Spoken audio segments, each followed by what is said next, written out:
Pada era sekarang, teknologi bernama komputer sangat penting dalam kehidupan manusia. Hampir semua bidang pekerjaan menggunakan komputer. Komputer memungkinkan kita untuk melakukan tugas-tugas dengan lebih efisien dan cepat, sehingga membantu meningkatkan produktivitas dan efektivitas dalam bekerja atau kegiatan kita sehari-hari. Perangkat komputer sendiri terdiri dari 3 komponen, yaitu hardware, software, dan firmware. Masing-masing komponen tersebut memiliki fungsi yang sama pentingnya. Komponen software pada komputer terdiri dari program-program dan sistem operasi yang digunakan untuk mengendalikan hardware dan menjalankan tugas-tugas pada komputer. Beberapa komponen software pada komputer, salah satunya yaitu sistem operasi. Sistem operasi adalah perangkat lunak dan software yang bertugas sebagai pengatur, pengendali, atau pengelola utama dalam sebuah komputer atau perangkat sumber daya hardware seperti CPU, memori, perangkat input-output, serta menyediakan antarmuka bagi pengguna untuk berinteraksi dengan komputer. Recep, kamu lagi ngapain? Din, ini lagi ngerjain tugas nih, tugas kuliah. Tugas apaan emang? Ini ada tugas disuruh nyari tentang sejarah komputer sama sistem operasi. Aku udah nyari-nyari sih di Google, tapi menurutku kurang lengkap. Kira-kira kamu bisa jelasin yang lebih lengkap nggak ke aku? Bisa, sini aku jelasin. Sejarah perkembangan komputer dibagi menjadi 4 generasi, yaitu generasi pertama pada tahun 1945 sampai 1955, di mana generasi ini merupakan awal perkembangan sistem komputasi elektronik sebagai pengganti sistem komputasi mekanik. Pada generasi ini belum ada yang namanya sistem operasi komputer, maka sistem komputer diberi instruksi yang harus dikerjakan secara langsung. Kemudian, pada generasi kedua pada tahun 1955 sampai 1965. Pada generasi ini, sistem komputer belum dilengkapi sistem operasi, tetapi beberapa fungsi sistem operasi telah ada. Contohnya, fungsi sistem operasi ialah FMS atau Veteran Monitoring System dan EPSYS atau International Business System. Operating System hasil pengembangan FMS yang dimiliki oleh IBM untuk komputer IBM 7090. Generasi ketiga pada tahun 1965 sampai 1980. Pada generasi ini, sistem operasi dikembangkan untuk melayani banyak pemakai sekaligus, di mana para pemakai interaktif berkomunikasi lewat terminal secara online ke komputer. Generasi keempat atau pasca 1980-an. Sistem operasi dipergunakan untuk jaringan komputer di mana pemakai menyadari keberadaan komputer-komputer yang saling terhubung satu sama lainnya. Pada generasi ini, muncul berbagai macam OS berbasis GUI seperti Linux, macOS, dan Microsoft.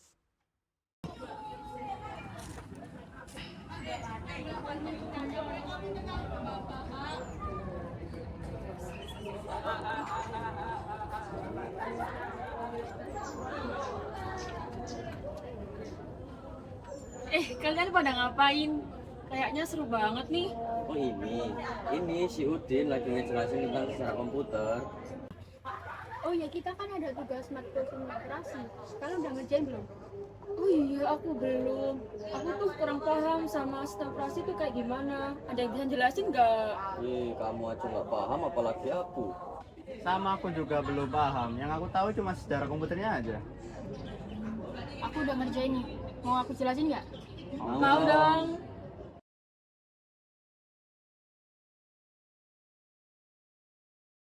Sistem operasi adalah perangkat lunak atau software yang bertugas sebagai pengatur, pengendali, dan pengelola utama dalam sebuah komputer atau perangkat komputasi lainnya. Sistem operasi berfungsi untuk mengatur dan mengendalikan berbagai sumber daya hardware seperti CPU, memori, perangkat input-output, serta menyediakan antarmuka bagi pengguna untuk berinteraksi dengan komputer. Sistem operasi memiliki beberapa fungsi utama antara lain. Yang pertama, pengatur sumber daya. Sistem operasi mengelola sumber daya hardware komputer seperti mengatur alokasi CPU, mengatur penggunaan memori, mengendalikan perangkat input-output seperti keyboard, mouse, monitor, dan printer, serta mengelola jaringan dan komunikasi antar komputer dengan perangkat lainnya. Yang kedua, mengendali perangkat keras. Sistem operasi menyediakan driver atau pengendali perangkat keras yang diperlukan untuk mengatur dan mengontrol perangkat keras yang terhubung dengan komputer seperti printer, scanner, kartu suara, dan perangkat lainnya. Yang ketiga, manajemen sistem file. Sistem operasi mengatur penyimpanan dan pengorganisasian data dalam bentuk file atau direktori dalam sistem file. Sistem operasi juga bertugas mengatur akses dan keamanan terhadap file serta melakukan manajemen ruang penyimpanan di media penyimpanan seperti hard disk, solid state drive atau SSD, dan lainnya. Yang keempat, antarmuka pengguna. Sistem operasi menyediakan antarmuka pengguna yang memungkinkan pengguna untuk berinteraksi dengan komputer, baik melalui antarmuka berbasis teks atau Command Line Interface (CLI) maupun antarmuka berbasis grafis (Graphical User Interface (GUI). Yang terakhir, penyedia layanan dan aplikasi. Sistem operasi menyediakan layanan-layanan dasar seperti pengaturan waktu, manajemen pengguna dan keamanan, serta penyediaan fasilitas untuk menjalankan aplikasi perangkat lunak lainnya. Sistem operasi juga dapat menjadi platform bagi pengembangan perangkat lunak, yang memungkinkan para pengembang untuk membuat aplikasi yang dapat berjalan di atas sistem operasi tersebut. Beberapa contoh sistem operasi yang populer adalah Windows, macOS, Linux, Android, dan iOS. Nah, jadi itu gambaran sistem operasi yang udah aku pahami. Gimana menurut kalian? Paham nggak? Penjelasanmu sangat bisa dipahami. Makasih ya udah jelasin. Tapi sebelum ditemukannya sistem operasi, bagaimana orang-orang yang tanpa sistem operasi seperti Windows itu bisa menjalankannya ya? Oh iya, kalau soal itu kemarin aku baru baca sekilas tuh di web. Nah, itu katanya ada sistem operasi sebelum Windows dan itu ada tantangannya. Wih, apa tuh tantangannya? Oke, jadi gini.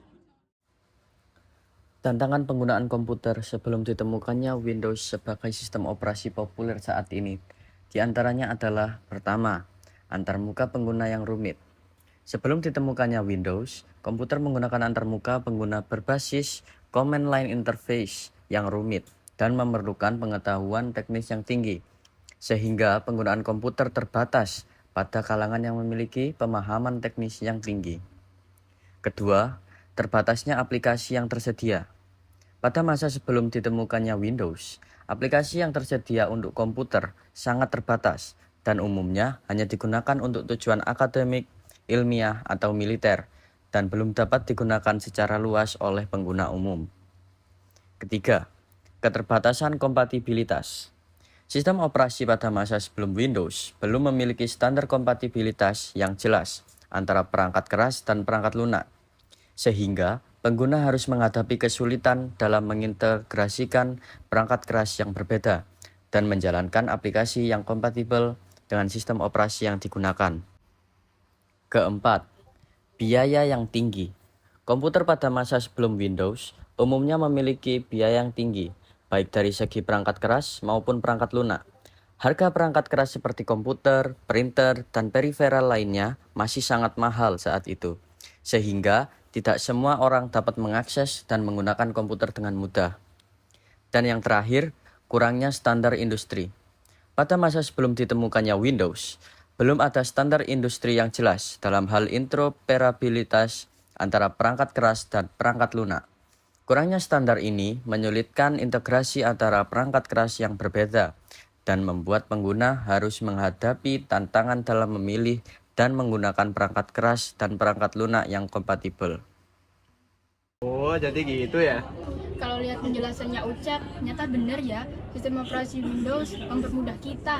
Bener banget tuh. Aku kan juga pernah baca artikel nih, kalau ternyata sistem operasi sebelum adanya Windows itu memiliki dampak sama perkembangan teknologi komputer sama teknologi industri lunak.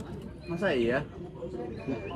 Kan Sistem operasi zaman dulu kan belum canggih. Masa iya berdampak ke teknologi saat ini?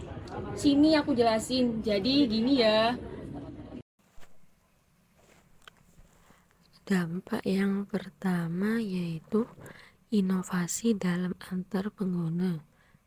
Antar pengguna yang rumit pada sebelum Windows mendorong inovasi dalam pengembangan antarmuka pengguna yang lebih user-friendly. Kemudian dampak yang kedua yaitu diversifikasi aplikasi perangkat lunak. Sebelum Windows, aplikasi perangkat lunak terbatas dan digunakan terutama untuk tujuan akademik, ilmiah, atau militer. Dengan munculnya Windows, penggunaan komputer semakin meluas dan diversifikasi aplikasi perangkat lunak semakin berkembang. Kemudian untuk dampak yang ketiga yaitu standar industri yang jelas. Sebelum Windows, belum ada standar industri yang jelas dalam hal interoperabilitas antara perangkat keras dan perangkat lunak. Windows memperkenalkan standar industri yang lebih jelas dalam hal kompatibilitas perangkat keras dan perangkat lunak. Hal ini mempermudah integrasi antara perangkat keras yang berbeda dan memungkinkan pengembang perangkat lunak untuk mengembangkan aplikasi yang telah kompatibel dengan sistem operasi Windows. Kemudian dampak yang keempat yaitu penyederhanaan penggunaan komputer.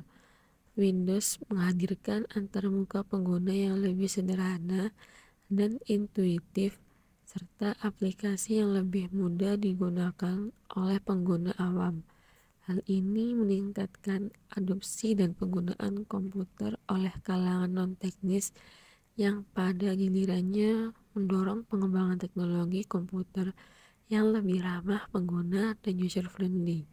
Windows mengubah paradigma penggunaan komputer dari kalangan yang terbatas pada kalangan teknis menjadi lebih luas dan merakyat. Kurang lebih kayak gitu sih penjelasannya. Oh gitu ya. Tapi aku pengen tahu nih wujudnya dari komputer dari zaman dahulu yang generasi pertama sampai sekarang. Gimana sih wujudnya? Ada yang tahu nggak? Sini aku liatin. Nah, ini generasi pertama, ini generasi kedua, yang ini generasi ketiga, ini keempat, dan ini yang kelima yang digunakan sampai sekarang. Wah, jadi kayak gitu ya perkembangannya. Ternyata canggih banget ya. Iya betul tuh. Maka dari itu, kita sebagai mahasiswa sistem informasi, kita harus tahu betul apa itu sistem operasi.